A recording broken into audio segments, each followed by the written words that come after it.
Mobile technology کی صنعت سے متعلق بارسلونا میں ہونے والی موبائل ورلڈ کانگریس عالمی سطح پر ٹیکنالوجی کی دنیا کی سب سے بڑی کمپنیوں سے لے کر نئے کاروباروں تک سب کی نمائندگی کرتی ہے۔ یہاں کاروبار کا موقع ملتا ہے اور یہ صنعت ترقی پا رہی ہے۔ موبائل ورلڈ کانگریس کا اہتمام کرنے والی موبائل نیٹ ورکس کی غیر سرکاری تنظیم GSMA کی ایک نئی رپورٹ کے مطابق گزشتہ برس موبائل ٹیکنالوجیز اور ان کی پیش کردہ سہولتیں دنیا کی مجموعی پیداوار کا 5.8 تھیں۔ ان کی پیشگوئی ہے کہ جب مزید لوگ ان سہولتوں سے منسلک ہوں گے، 5G کو فروغ ملے گا اور AI کی قابلیت اور افادیت میں اضافہ ہوگا تو یہ شرح اور بڑھ جائے گی۔ یہ بہت بڑا ہے۔ ہم بات کر رہے ہیں $6.5 ٹریلین کی اور یہ 2030 تک بڑھ کر لگ بھگ 11 ٹریلین ہو جائے گا۔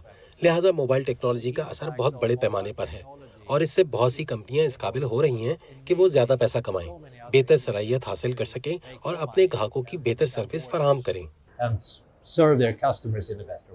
2024 کے آخر تک 4.5 ارب سے زیادہ لوگ موبائل انٹرنیٹ استعمال کر رہے تھے اور 5G کنیکشنز 2 ارب تک پہنچ گئے، جبکہ 2028 تک سیلولر ٹیکنالوجی 4G کی جگہ لے لے گی۔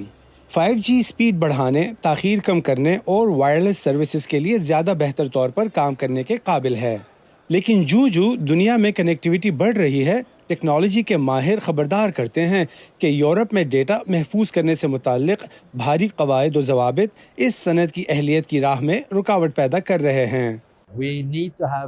ہمیں ایک لیول پلینگ فیلڈ یعنی یکساں مواقع کی ضرورت ہے۔ میں اس انڈسٹری میں تقریباً 40 سال سے ہوں اور ہم نے کم از کم پچھلے 20 برسوں سے یکساں مواقع کے بارے میں بات کی ہے۔ یہ سب کے لیے یکساں نہیں ہے۔ ہمیں دوسری ٹیکنالوجیز اور دیگر صنعتوں کے ساتھ مقابلہ کرنے میں آڑ نہیں، لیکن اسے ایک سے اصولوں پر ہونا چاہیے۔ آج یہ یکساں اصولوں پر نہیں ہے۔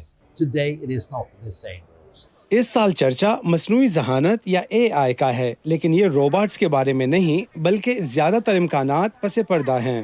AI نیٹ ورکس خرابیوں کی نشاندہی کر کے ٹیلی کام کو بہتر بنا رہی ہے، اسکیم فون کالز کی نشاندہی کر رہی ہے اور جنریٹو AI کی مدد سے اسپیچ ریکگنیشن کے ذریعے کسٹمر سروس بہتر بنا رہی ہے۔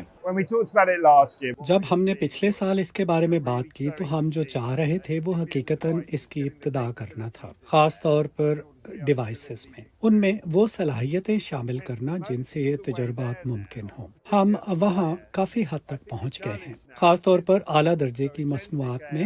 میرے خیال میں اب چیلنج بزنس ماڈلز ہیں، لہٰذا ایجنٹک AI، آپ کے فون میں ایک ایجنٹ موجود ہونے کا یہ خیال جو آپ کی زندگی آسان بنا دے گا، شو کا ایک بہت بڑا موضوع ہے۔ یہ اصولی طور پر ٹھیک ہے، لیکن یہ دراصل کاروباری ماڈل کے لیے چیلنج ہوگا۔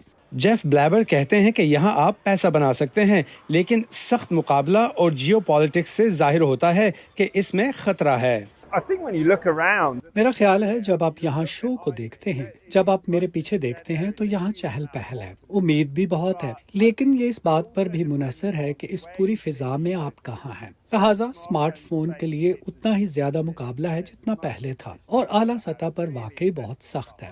آپریٹرز کے لیے وہ ضابطوں میں اضافے کے چیلنجز کے بارے میں بات کر رہے ہیں۔ یہ خاص طور پر یورپی مارکیٹ میں ایک چیلنج ہے، اور ہم اس حقیقت کو نظر انداز نہیں کر سکتے کہ عالمی فضا یقینی طور پر تبدیل ہوئی ہے اور اب بہت زیادہ غیر یقینی کیفیت موجود ہے۔ موبائل ورلڈ کانگریس کا آغاز تو موبائل فون کی ٹیکنالوجی کو سامنے لانے کے لیے ہوا تھا، لیکن یہ بڑھ کر ٹیکنالوجی کی مختلف موضوعات تک پھیل گئی، جن میں ڈیجیٹل ہیلتھ اور موبلٹی بھی شامل ہو گئی۔ Imran Jadoon, voice of America.